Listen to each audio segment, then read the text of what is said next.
Mrs. Romney, do you think your husband, if elected, will be a good governor?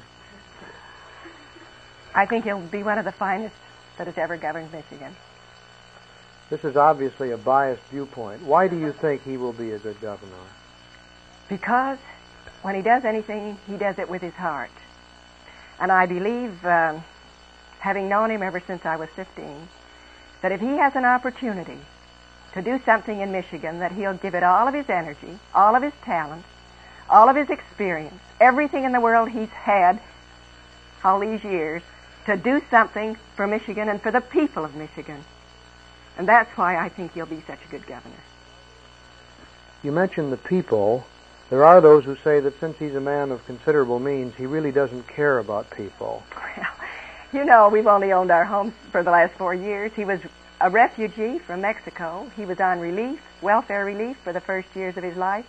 But this great country gave him opportunities. His family were poor. He was poor. He said they lived for a year on nothing but potatoes. He's known what it is to have to work for every dime he's had since he was 12. I would say that our wealth is greatly exaggerated. Sure, we did get some money from our house that we sold, and we put it in American Motor stock, and he believed in the company, and it went, and that stock went up. But as far as knowing what it is to work, well, he starts at 5, you know that. He works right through the day. This tremendous energy that he has, if he can give this for the people of Michigan, I believe it'll be, well, I think it'll be sensational. Now, I admit I'm prejudiced, but I know what he does when he's dedicated. And I know the concentration that he puts on problems. And I think his talents have been proven. I think everything he's undertaken, they've said it couldn't be done.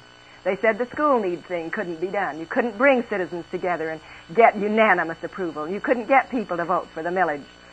They said it couldn't be done to get a constitutional convention. They'd been trying for years. They said it couldn't be done to bring up a company that was, they said, dead, and that didn't have the resources or the research or what have you. They said it couldn't be done. Now again, they're saying it can't be done. He can't get people to cooperate in the legislature and so on. Just give him a chance. It's only 2 years. You know what's happened in 14. Give him 2 years. He said, if I don't make a record, I don't want to run again. I don't want to have to get out and campaign and tell them what I'm going to do. I want to work with the tools that are under my hands and do something. And if he gets this opportunity, well, ask the people, the other people that know him. That's why we're all working so hard. We think this is an opportunity. Mitt Romney wants the Latino Hispanic vote. He's been in Los Angeles talking to the Hispanic Chamber of Commerce. He's in Florida now talking to Latinos. If Mitt Romney wants your support, don't believe him for 1 second. This person is an opportunist and a liar. He has been racist towards Latinos in the words and phrases he's used. His running mate, Paul Ryan, has called Hispanics and Latinos illegals and anchor babies. And Romney has lied about racist people on his campaign staff. He's lied about it on television, and they had to retract it later in the newspapers. Mitt Romney hates Hispanics. Mitt Romney hates Latinos. Mitt Romney hates Asians. Mitt Romney hates blacks. If you want any evidence of this, just look for it in all my prior 100 videos I've made about Mitt Romney, talking about how he is a racist, sexist, homophobic, bigoted, flip-flopping, cult Mormon, tax-evading, draft-dodging liar. Here is the interview with his mom, where Lenore made it very clear that her husband, Mitt Romney's own father, had been on welfare. And watch Mitt Romney try to twist his way out of it. We all see what a liar you are, Mitt Romney. You need to step down. Let your running mate, Paul Ryan, take the lead. Ron Paul take the lead. Newt Gingrich, Paul McCain, anyone but you. You have no chance. And if you have even the slightest inclination to think that you can win this campaign by doing great at the debates, I will tell you again, you are an intellectual idiot compared to Barack Obama. You will only put your silver spoon and silver foot in your mouth over and over again during the presidential elections. Mitt Romney, go back to where your father came from, get out of this country, and stop taking advantage of us.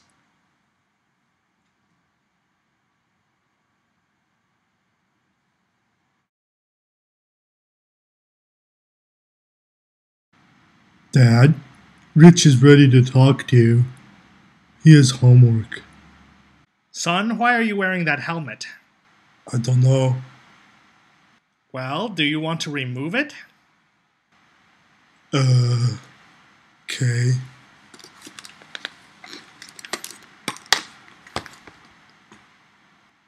Richie's here. I'm gonna drive the origami. Tag, just call it a Lambo. You can put Richie on now. But wait, you haven't been talking to reporters, right?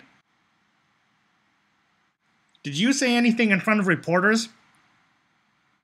No, Dad. I didn't say nothing.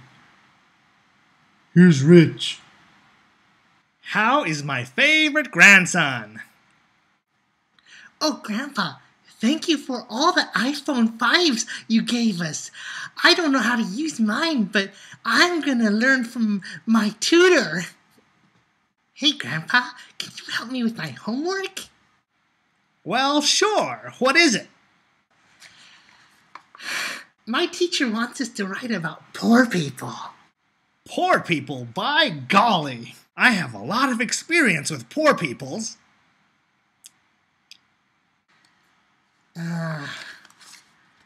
Question number 1.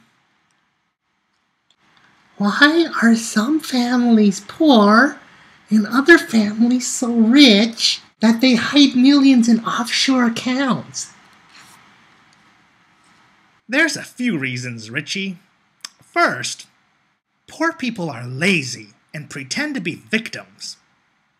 Number 2, Obama stole massive amounts of money from rich people and made our government into a piggy bank for 47% of our country. Third, they have no idea what responsibility is. What? What? I don't get it. Just write down, poor people are poor because they are dumb and lazy.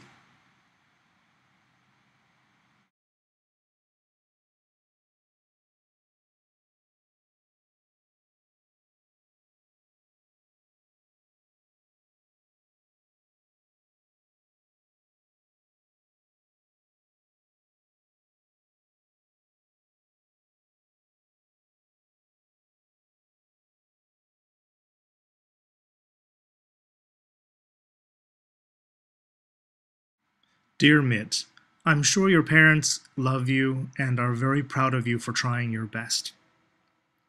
Unfortunately, you have surrounded yourself with a campaign staff and advisors that are completely stupid idiots. I wonder if that's grammatically correct. Anyway, I have already made videos asking you to contact me. I can help you save your campaign. The distress you are experiencing in this campaign is an indication of problems within your own personal values, beliefs, and even relation to God. Email me as soon as you can. If you go into the debates without talking to me first, Obama is going to kick your... well, just don't do it, Mitt. You're making the Republicans and Mormons look really bad.